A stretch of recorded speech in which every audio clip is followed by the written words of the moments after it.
ট্রাম্পের 50% শুল্ক আরোপের পর টানাপোড়েন চলছে ভারত ও যুক্তরাষ্ট্রের সম্পর্কে। এর মধ্যেই ভারতকে নিয়ে একের পর এক আক্রমণাত্মক বক্তব্য দিয়ে যাচ্ছেন মার্কিন প্রেসিডেন্ট ডোনাল্ড ট্রাম্পের বাণিজ্য উপদেষ্টা পিটার নাভারো। তবে এবার ব্রাহ্মণ নিয়ে করেছেন এক বিস্ফোরক মন্তব্য। নাভারোর এমন মন্তব্যে ভারত জুড়ে শুরু হয়েছে নিন্দার ঝড়। বিস্তারিত জানাচ্ছেন Sheikh Farid. Shanghai cooperation organization বা এসসিওর সম্মেলন উপলক্ষে চীন সফরে রয়েছেন রুশ প্রেসিডেন্ট ভ্লাদিমির পুতিন ও ভারতের প্রধানমন্ত্রী নরেন্দ্র মোদী। 1 সেপ্টেম্বর চীনের তিয়ানজিনে এসসিওর 2 দিনের শীর্ষ সম্মেলন শুরু হয়েছে। সম্মেলন শুরুর আগেই খুশ গল্পে মেতে উঠেছেন নরেন্দ্র মোদী, ভ্লাদিমির পুতিন ও চীনা প্রেসিডেন্ট শি জিনপিং। তিন নেতার এমন বন্ধুত্বপূর্ণ সম্পর্ককে মোটেও ভালো চোখে দেখছে না যুক্তরাষ্ট্র। এসসিওর সম্মেলনের মধ্যেই ভারতীয় ব্রাহ্মণদের নিয়ে বিস্ফোরক মন্তব্য করেছেন মার্কিন যুক্তরাষ্ট্রের প্রেসিডেন্ট ডোনাল্ড ট্রাম্পের বাণিজ্য উপদেষ্টা পিটার নাভারো। ফক্স নিউজকে দেওয়া এক সাক্ষাৎকারে তিনি জানান, ব্রাহ্মণেরা মুনাফাখোর, তারা সাধারণ মানুষের ক্ষতি করে নিজেরা মুনাফায় মত্ত।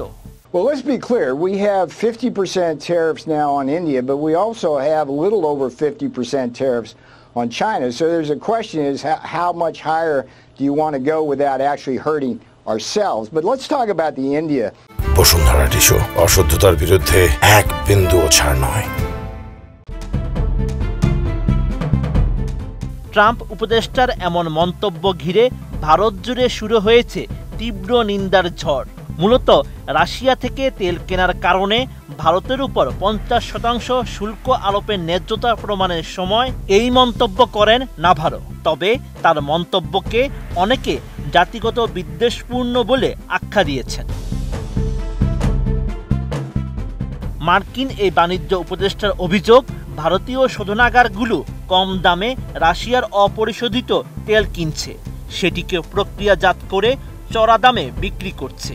একই সঙ্গে ভারতকে ক্রেমলিনের মানি লন্ডারিং সেন্টার বলেও উল্লেখ করেছেন।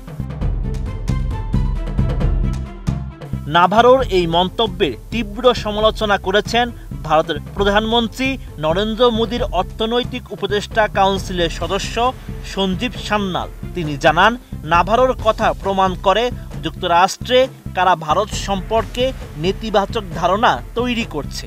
আর এই মন্তব্যকে লজ্জাজনক ও অশুভ বলে আখ্যা দিয়েছেন শিবসেনার প্রিয়াঙ্কা চতুর্বেদী।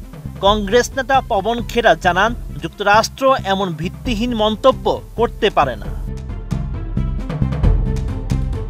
ব্রাহ্মণ শব্দটি যুক্তরাষ্ট্রে ধনবান অভিজাত শ্রেণীকে বোঝাতে ব্যবহৃত হয়। তবে ভারতে এর একটি আলাদা ও জাতিগত পরিচয় রয়েছে। তৃণমূল কংগ্রেসের সাংসদ সাগরিকা ঘোষ এই মার্কিন প্রেক্ষাপটটি ব্যাখ্যা করলেও অনেকে এর বিরোধিতা করেছেন।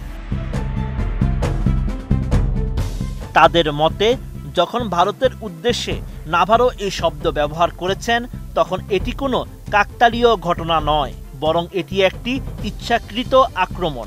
এই বিতর্কের ফলে ভারতে নাভারোর মন্তব্যটি রাজনৈতিক ও সামাজিক উভয় ক্ষেত্রে সমালোচনার মুখে পড়েছে। Sheikh Farid, ATN news.